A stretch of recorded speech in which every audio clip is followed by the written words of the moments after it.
Permesso? Posso entrare?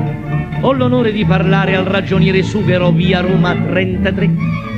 Sono Arcangelo Bottiglia, il marito di mia moglie che ha lasciato la famiglia e coabita costì. Da 3 mesi ce l'avete, un po' troppo, ragioniere. Me la date se credete, una mezz'ora pure a me. Ragioniere, voi dovete ragionare. Se mia moglie è la metà ma vita dà. Se dividiamo un pollo, scusate, ragioniere, mezzo pollastro a voi, mezzo pollastro a me. Voi vi pigliate tutte cose buie e non mi rimanite niente a me. Beh, che vogliamo fare? Beh, che vogliamo fare? Ragioniere, voi dovete ragionare. Ragioniere Sughero, ragioniere, pensateci. Per la pace della mia famiglia, lavato sughero la coppa a bottiglia. Io lo so, mia moglie è buona, è simpatica, è sciaciona, ha delle forme erculee di prima qualità.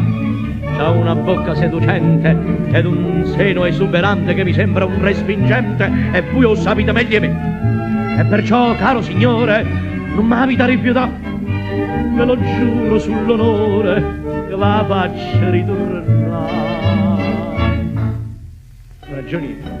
Ragioniere, voi dovete ragionare. Se mia moglie è la metà ma vita dà. Se dividiamo un porco, scusate, ragioniere, un mezzo porco a voi e un mezzo porco a me. Voi vi squagliate tutta in sogno buia e non mi date manca coda a me. Beh, che vogliamo fare? Beh, che vogliamo fare? Ragioniere, voi dovete ragionare. Ragioniere, voi dovete ragionare. Se mia moglie è la metà ma la vita dà. Se dividiamo un bue, scusate, ragioniere, un mezzo bue a voi e un mezzo bue a me. Voi vi pigliate tutta la carne buia e rimanete sulle corna a me. Beh, che vogliamo fare?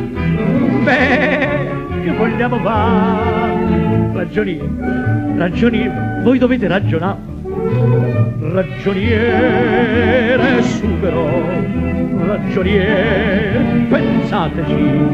Per la pace della mia famiglia, lavato sughero la coppa a bottiglia, perché sennò qua finisce male.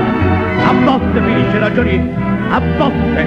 Ronga una capuzzata rinda la panza che visce un budello, ragioniere, e poi vedrete.